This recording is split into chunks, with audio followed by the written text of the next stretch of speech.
There are no words. There are no words. I don't know. I feel like I have a lot of words. That was Okay. a rowdy game. Wow. I can't say most of them on broadcast. This is one of the times where I will start at the end of the game and go back to the beginning.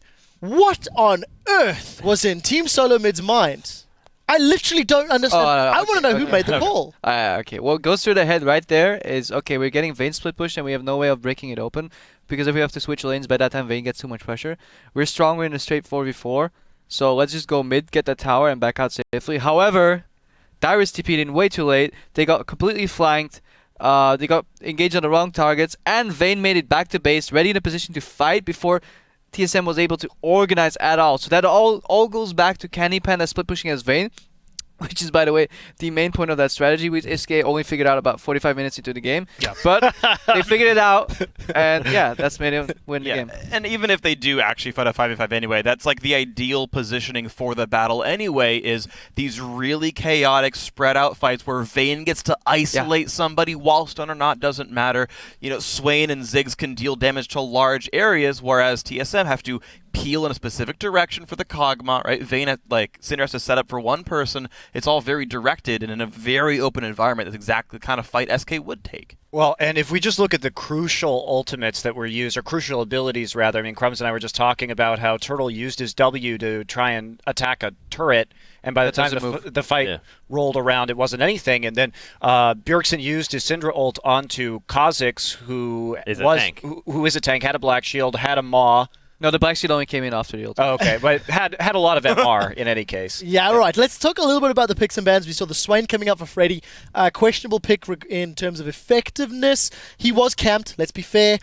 Same token as well, we did see the first pick Kha'Zix. I initially didn't like it when picks and bans was happening, but Svenskeren 9, 3, and 4, his performance was stellar. I actually think that the Swain pick was effective in the psychological warfare. Even though it went like 0-10, but the fact that they picked Swain threw TSM off guard. I feel like they didn't really know how to deal with him. In the early game, they kept diving Swain over and over and over, and having Vayne just get endless farm, endless split push, and that played to SK's team comp strength for some reason. They just kept going with it. I completely agree there. I think we even have a replay that's going to show it. Basically, if we can get that on your screen right now. Yeah, basically this is level 1 right now. So I'm gonna talk to you.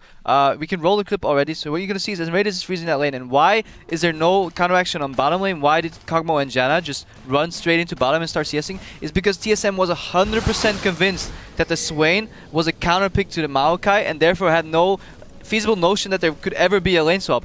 Bottom lane, Kog'Maw and Janna just ran into lane and started the lane normally, and Freddy just got the wave pushed to him. Meanwhile, Maokai was frozen on top lane. Yeah, and when you don't stack those minions, call back the replay, by the way. Minions like that, the last hits will slowly and inevitably push it forward. Yes. And the thing about it too is, had they been there a little bit earlier, we saw Freddy positioned in the second lane brush, and sometimes what you can do is actually just walk into the minion line and break the freeze that way. So he was set up to break the freeze, but then when he saw them not even trying to freeze, he backs off immediately. Now what happens in this is that it then forces you to dive their bot laner, because we immediately saw N-Rated start to recall, head back down into the bottom lane, and if you don't dive him at that point, well, you get really screwed. So of course they come down, try and dive, and then they totally botch that, give a double kill over to Morg. Yeah, I just wanted to explain how you break the freeze. Basically, you stand in your ranged minions, enemy attacks you, you range minions attacks the enemy champion.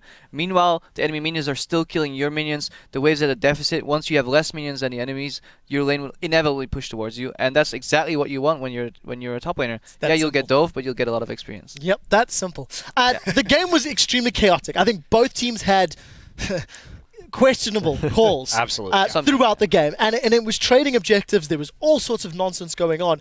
As we get late into the game, I want to pull a second replay up that we've got. It's about 40 minutes into the game, and this is a team fight that TSM ends up winning, but it's just all over the place.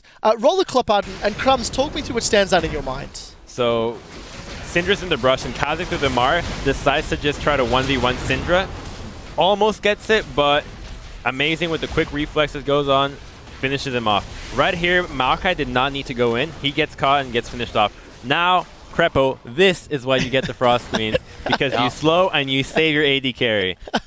I mean, do you think it made a big difference, though? Let's be fair, as they carry on running down. Hang on, watch out. What's going to happen right here? No locket. Mikhail's. Janna ulti, so right now Morgana gets out of position, gets hit with the stun, flashes out. Vayne tries to get the third Silver Bulls proc, almost gets it. He gets healed, Crucible, and Locket. That's why you gotta make kills. Yeah, no, he lived without it regardless. That's where irrelevant. Kobe got very, very excited. And when we talk about SK this game too, it was very indecisive split pushing from Vayne. It definitely could have been executed a lot better. In fact, that's not why they won the game at all. They won the game because TSM made a tremendous error.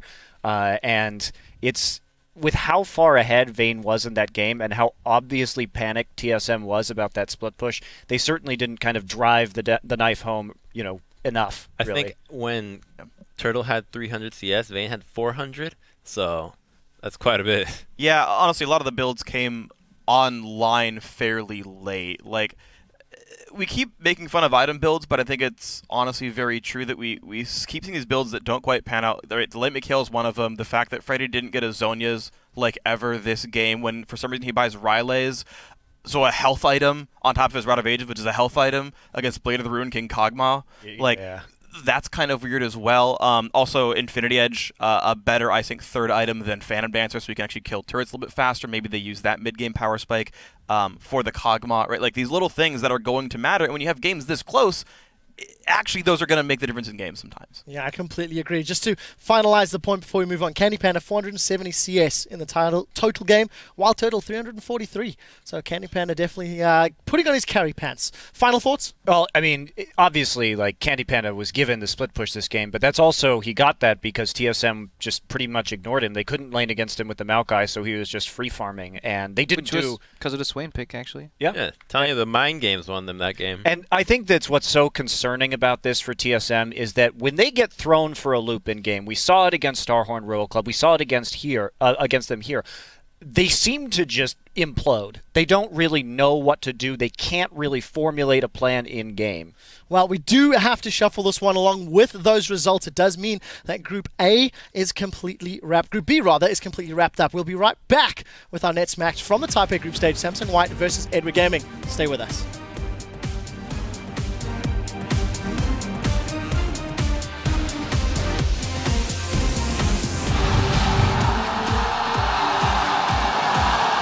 When Racing's in trouble, he's going to get locked up out upside Dark Shield. It's not going to keep him out, but the tower comes down and it's a double kill. Candy Panda comes around the side while Dylan's his focus, but he got slowed down. Gets himself one kill. Can he get a second? He does, but he will go down. Bjergsen, he's caught, but it turns that ultimate around. More on Harmonious just about keeping him in there, but Amazing finds the target. They turn back on towards Dyrus. Svenskerin's the focus target. That's Bjergsen's ultimate going down. They're going to lump on towards him. They're going to catch on Lustboy. Wild Turtle picked off at the side here. That's a double for Svenskerin. He locks in, goes for the reset on towards Bjergsen. One more hit, gets it, and SK Gaming have just